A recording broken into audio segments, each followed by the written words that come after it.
The Bible definitely does promise healing for those who are in Christ Jesus, starting now. We're not talking about a health and wealth gospel where everything changes overnight and you get, all your problems go away and you never get sick again. That's not what we're talking about here. But Jesus does come to heal, and he promises that. We have to step into it as a lifetime process and not as a once in a lifetime event. And so this video will give you an idea of how that works and what sorts of things God tends to focus on when he comes to heal. Healing is a process of faith and of faithfulness. Faith is what you see at the end of the road that you don't yet have that causes you to be willing to walk that road. Faith is your ability to see what could be, and faithfulness is your ability to stick with it in order to get there. So what is our faith in? Now, you might say Jesus, but exactly what do you mean by that? Most people would say he died on the cross, but a lot of people died on crosses in Jesus' time. So what exactly is our faith in? The Christian faith claims that there is life after death. Your faith is about life. If you claim to be a Christian, then by definition, you are claiming to believe in life after death. That's it. Without that, you're really not a Christian. And life after death includes your ongoing transformation in this life, 1 degree at a time, from death to life into the life of freedom that you were made to live. That's healing. So our normal way of thinking about healing is that we have this thing that hurts or is broken and it needs to be fixed, like a part of our body or depression or something emotional or an addiction or sinful pattern, or even maybe a broken relationship. But healing, whether it be physical, spiritual, or emotional, and whether it be miraculous or medical, is always a move from death toward life. It is always a work of resurrection. Healing happens because God is life, and life pours from him to us. Healing, then, is the point of the Christian life. It is what we ought to expect every day. God is so eager to give us the eternal resurrection life that Jesus has that he begins the process in us now. Yes, there is life after death, but that actually means so much more than you can imagine. All those effects of death on you now are being reversed now through the power of God living in us. This verse from Romans says that God is ready to give life to our mortal bodies. That means that even in this life, even in these dying bodies, God is eager to give us healing and life. The Spirit of God actually dwells in you if you believe in Jesus and his resurrection life. And God's presence always brings life. So let's look at how this ongoing life of healing with God works. So this picture shows 4 different categories of healing, if you look in the 4 corners, that you can expect God to laser in on when he begins to heal your life. In the middle is your main work, and that is to abide. Abiding is what Jesus says a plant does if it wants to bear fruit. And what you have to do if you want to be whole, healed, and healthy is to abide. You have to stay, remain, make your home in wherever the source of life is, which is Jesus.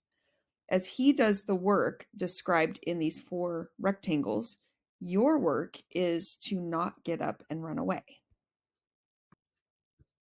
Healing can seem like a lovely idea until you really start to enter the process. It's not only a lot of work, it can also be really painful. Running away starts to sound pretty tempting, especially with this first category, healing, trauma, and triggers. Our brains store up all of the bad things that have happened to us throughout our lives. Many, and maybe even most of these bad experiences end up shaping who we become. Now, they can shape us for good if we had someone alongside us as the hard things were happening, to remind us that we are loved, to help us see where Jesus was in the experience, and to train our eyes to look for how God is bringing life from death, even in the midst of this hard thing. However, many times there aren't people around to help us through moments of deep hurt or injury to our souls. And when we are left alone, overwhelmed, and feeling as if we're not going to survive that moment, this memory gets stored in our brain as trauma. That trauma gets flagged with a trigger, like a red flag in the brain, ready to alert you anytime you feel even slightly in danger of that trauma overwhelming you again. Living by these hidden memories, these forgotten traumas, these constant triggers is exhausting on the spirit and even on the body. It puts you into a survival mode that causes your body to produce stress hormones that take a toll on your relationships and even on your health. Most addictions are attempts to manage the extreme and complex pain and fatigue that this all causes over time. In fact, it's really hard to get rid of addictions that are helping to cover up deeper traumas and keeping triggers from firing constantly. And so, we need healing here in these deep places. Another category we should expect God to address in our lives that is necessary to our being fully healed is the area of our authority. When Jesus rose from the dead, God gave him all authority in heaven and on earth. And then, amazingly, he shared that authority with his people, with anyone who believes in him. Genesis, the first book of the Bible, tells us that God created humans to have leadership and authority in the earth. And a big part of that involves us taking ownership over our own thoughts, bodies, possessions, and futures. As you live your Christian life, it doesn't take long before you realize that you're still dealing with sin. Maybe worse than any of these other categories, sin is the thing that makes most people want to give up and quit on abiding in the healing process. You can expect to be dealing with your sin for the rest of your life, unfortunately. But the idea is we should also expect to be making progress. However, there are some things we just agree to let stay, and that's what I'm calling a subscription. It's whenever you just decide, I'll never get over this, and you just kind of let that sin lurk and linger in your life. Sin is like cancer, though. Don't expect to be fully healed from sin until after death, but do be ready to cancel any permission that you have given to sin to just lurk in your life. That's like saying there's no hope for this. And where there is resurrection, there is always hope. So, the way our brains work, we actually have to be able to experience and find joy if we want to be able to face pain. And I don't mean joy as in false comforts like dissociation or medications or even entertainment. I mean actual joy. We have to build pathways that lead to joy in our brains so that whenever we feel alone, angry, sad, anxious, we can find our way out of that pain and not have to resort to old ways of coping. Joy is actually the original state of the creation that we were made to live in. It's the baseline of our brains, joy and peace. These things are non negotiable. Anything short of joy and peace is the product of death, and our brains feel it that way. So, this building joy is really a huge work of resurrection healing that God does as He brings you from death to life. And it's actually a necessary aspect of all of our healing because in order to find our way out of pain, we need somewhere to go, and that's joy.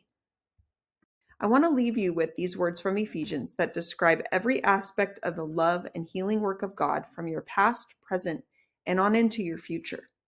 Ephesians 2 says, "And you were dead in the trespasses and sins in which you once walked, following the course of this world, following the prince of the power of the air, the spirit that is now at work in the sons of disobedience, among whom we all once lived in the passions of our flesh, carrying out the desires of the body and the mind, and were by nature children of wrath like the rest of mankind. But God, being rich in mercy, because of the great love with which He loved us, even when we were dead in our trespasses, made us alive together with Christ. It is by grace you have been saved." The outcome of being raised to life with and in Christ is that we get free to work right again. Healing brings ability and freedom. Jesus often told people after He had healed them, pick up your mat and go home. Go live your life, but don't forget who life comes from. You need Him every day. Ephesians 2:10 says, "For we are His workmanship, created in Christ Jesus for good works, which God prepared beforehand that we should walk in them." We go from being dead in our trespasses and sins to being alive so we can live our lives. Faith is what gets us moving towards Jesus for healing. Faithfulness, that is, continuing full of faith in the one who healed us, is what keeps us with Jesus. And as we continue, we keep finding there is more and more he can and will heal. And we know this is the whole point of our faith, to move from death to life. So we stay, we abide, we persist with him through every season. We don't uproot trees in the middle of winter and plant them in warmer climates to spare them from snow and wind, and then still expect them to bear fruit. A fruit-bearing tree remains where it has roots and life, no matter what cold or storm or pruning is happening above the surface. Any tree knows that what's happening below the surface in the soil is far more important to life than whatever season is happening above. So that's you. Abide. Keep your roots close to Jesus. Drink from his spirit, let his word feed you, and you will grow.